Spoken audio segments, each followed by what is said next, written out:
तो पे चर्चा भी करेंगे।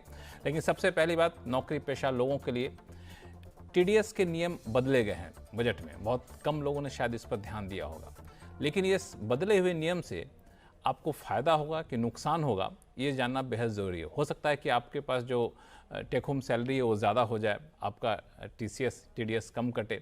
तो गौरी समझते हैं कि नियम आखिर बदले क्या गए हैं, कैसे फ़ायदेमंद। गौरी, ये पहले क्या नियम था और अब क्या किया गया? देखिए, बिल्कुल जैसे लक्ष्मण आपने बताया कि हो सकता है इससे आपका टेक होम बढ़ जाए। इसका पर्पस यही है कि जो आपकी टेक होम सैलरी है वो बढ़नी चाहिए।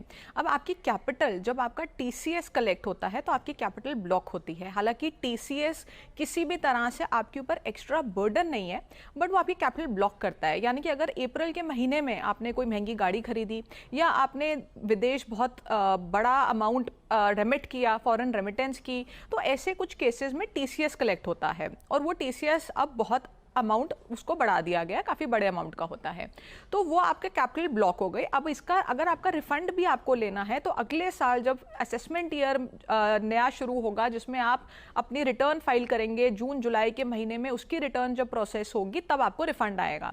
तो इस बजट में सरकार ने एक नया प्रोविजन निकाला है जिसमें कहा है कि अगर आपका टीसीएस कलेक्ट हुआ है तो आप अपने एम्प्लॉयर को बता सकते हैं, और एम्प्लॉयर जितना टीडीएस आपका काटता है आपकी सैलरी पे, वो उसके प्रोपोर्शन में उसको कम कर देगा। यानी कि आपका जो टीसीएस का क्रेडिट ब्लॉक होता था, आपकी वर्किंग कैपिटल कह लीजिए या आपकी टेक होम जो थोड़ी सी कम हो जाती थी, वो अब आपकी बढ़ जाएगी। तो कहीं ना कहीं जिन लोगों का बड़े अमाउंट का टीसीएस कलेक्ट होता है और वो रिफंड की वेट करते हैं साल के एंड में, उनके लिए ये बहुत अच्छा प्रोविजन। तो पहले ये कह सकते हैं कि किसी ने अप्रैल में कोई फॉरेन रेमिटेंस आया, कुछ वहाँ पे टीसीएस कटा, अब उसको 1.5 साल तक कम बेस इंतजार करना पड़ता है, क्योंकि नेक्स्ट असेसमेंट ईयर में जो रिटर्न फाइल कर दें तो आप क्लेम कर सकते हैं। बिल्कुल, अगर आप अप्रैल से करेंगे तो आप समझिए अप्रैल का फाइनेंशियल ईयर मार्च में एंड होगा, फिर जून जुलाई में आप रिटर्न भरेंगे और वो कब प्रोसेस होगी, कई बार रिफंड अटक भी जाता है, तो कई बार बहुत लंबे टाइम के लिए आपकी कैपिटल तो वो अगर हमें एम्प्लॉयर को बताना हो कि हमने हमारा ये टीसीएस कटा है, तो टीसीएस का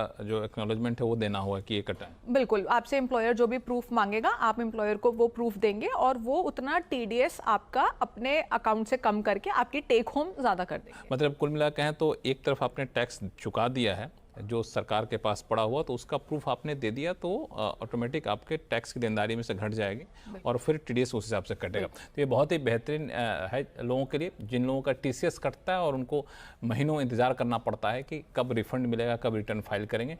इस नियम का बहुत ही बेहतरीन तरीके से आप इस्तेमाल कर सकते हैं। टीसीएस कटे तो अपने एम्प्लॉयर को आप बता सकते हैं। चलिए अब शुरू करते हैं।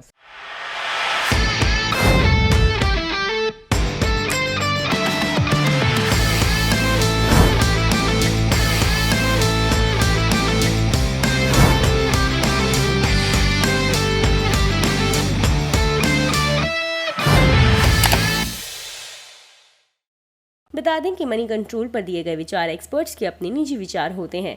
वेबसाइट या मैनेजमेंट इसके लिए उत्तरदायी नहीं है।